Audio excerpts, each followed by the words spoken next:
क्यों काटा था भगवान परशुराम ने अपनी ही मां का सिर? पुराणों के अनुसार भगवान परशुराम को ही श्री हरि विष्णु के अवतार माना गया है। भगवान विष्णु का यह सबसे क्रूर अवतार था।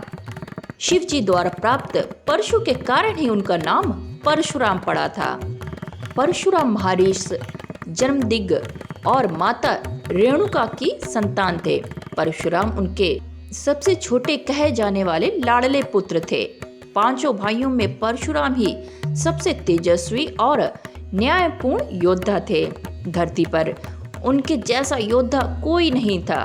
परशुराम अपने माता पिता के सबसे लाडलों और आज्ञाकारी पुत्र होते हुए भी उन्होंने माता का सिर काट दिया था। आखिर उन्होंने ऐसा कठोर कदम क्यों लेना पड़ा? ऐसा क्या कारण था जो उनकी माता के जीवन से भी बढ़कर था? आगे हम इसी बारे में आपको विस्तार पूर्वक बताने जा रहे हैं। परशुराम के पिता जगमंदनी बड़े ज्ञानी और तपस्वी थे। उन्हें सभी प्रकार की सिद्धियों का ज्ञान था। परशुराम अपने पिता की आज्ञाकारी पुत्र थे और पिताजी की हर आज्ञा को पत्थर की लकीर मानकर हाल में पूर्ण भी करते थे। माता रेणुका से हो गई थी यह एक भूल और महर्षि जमदग्नि हुए क्रोधित। आगे की कहानी इस प्रकार है। ऋषि जगमंदनी के स्नान के लिए पत्नी रेणुका नदी में पानी लेने गई। वहीं कुछ दूरी पर राजा चित्र भी स्नान कर रहे थे। राजा चित्ररथ को देख वह काफी समय तक वहां उन्हें ही स्नान करते देखती रहीं। उनका मन विचलित हो गया और भूल गईं कि उन्हें अपने पति के लिए स्नान का पानी ले जाना था। काफी समय हो गया, लेकिन महर्षि पत्नी रेणुका की प्रतीक्षा में बैठे उनका इंतजार करते रहे। जब पत्नी रेणुका आश्रम पहुंची तो ऋषि ने अपनी ध्यान शक्ति से उनके देर में आने का कारण ज्ञात करना चाहा। इससे उन्हें सब ज्ञात हो गया और महर्षि अपनी पत्नी को क्रोधित हो उठे। शुक्र है कि आज के जमाने में ऐसी कोई ध्यान शक्ति नहीं है, ना तो इस पृथ्वी पर जीव तो रहते पर मनुष्य बिल्कुल भी नहीं। इसी कारणवश पिता ने दिया अपने चारों पुत्रों को अपनी ही मां का सिर काटने का आदेश।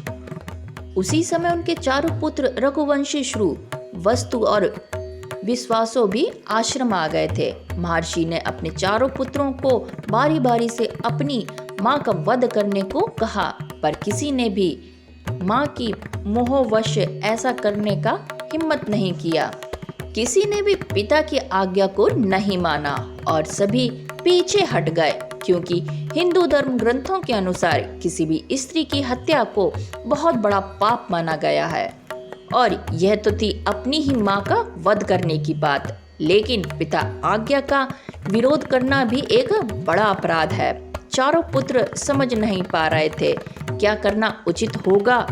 जब ऋषि के चारों पुत्र ने अपनी आज्ञा को नहीं माना तो अपने चारों पुत्रों को चेतना, बुद्धि और विचार नष्ट होने का श्राप दे दिया। परशुराम ने ही अपने पिता का आदेश क्यों माना, आइए इस बारे में जानते हैं। वहीं थोड़ी देर में परशुराम भी आश्रम आ गए। परशुराम को देख महर्षि ने उन्हें अपनी मां की ओर अपने चारों भाइयों का वध करने का आदेश दिया। अपने पिता की आज्ञा पाकर उन्होंने अपनी माता और चारों भाइयों का वध कर डाला। यह देख ऋषि जगमग काफी प्रसन्न हुए और परशुराम से वर मांगने के लिए कहा। परशुराम जानते थे कि उनके पिता बहुत बड़े ज्ञानी हैं और सभी प्रकार की सिद्धियां प्राप्त हैं। उन्हें अपने पिता की बातों से पूर्ण से ही अवगत था कि वह अपने पिता के आदेश मानेंगे तो उनके पिता उन्हें मुंह मांगा वरदान देंगे। इसलिए उनके पिताजी जब उनसे वरदान मांगने को कहते हैं तो परशुराम ने अपनी मां का और अपने चारों भाइयों को पुनर्जीवित करने का वरदान मांगते हैं। इससे उनके पिता ने उनकी यह इच्छा भी मान ली और माता रेणुका और उनके चारों भाइयों को जीवित कर दिया। इस तरह परशुराम ने अपने पिता की आज्ञा भी मानी और अपनी माता और भाइयों को जीवित भी कर लिया।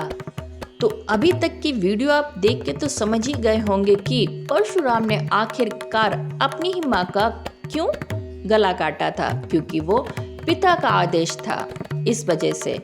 अब जान लेते हैं परशुराम ने अपनी पुनः जीवित माँ हत्या पाप के लिए क्या प्रायश्चित किया था। माता तो पूर्ण जीवित हो ही गई थी, पर उन पर अपनी माँ हत्या का पाप चढ़ गया था।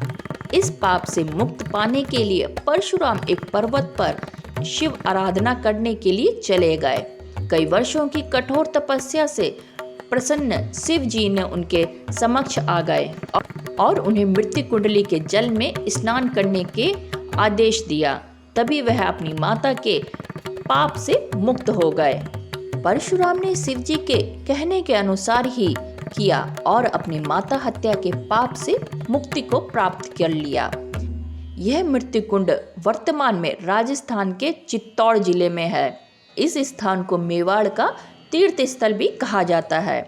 इस स्थान के कुछ दूरी पर ही एक पहाड़ी पर भगवान शिव जी का मंदिर है, जिसे परशुराम जी ने खुद अपने परसों से काट कर बनवाया था। तो आज का ये वीडियो आधारित था पौराणिक कथाओं पर। उम्मीद है आपको आज का ये वीडियो बेहद पसंद आया होगा। वीडियो अच्छा लगा हो यार तो प्लीज़ एक लाइक जरूर कीजिएगा और साथ में चैनल तो सब्सक्राइब बिल्कुल बनता है। तो फिर मिलते हैं नेक्स्ट वीडियो में एक और टॉपिक के साथ में। तब तक के लिए bye bye, take care. My name is Khushboo and thank you for watching.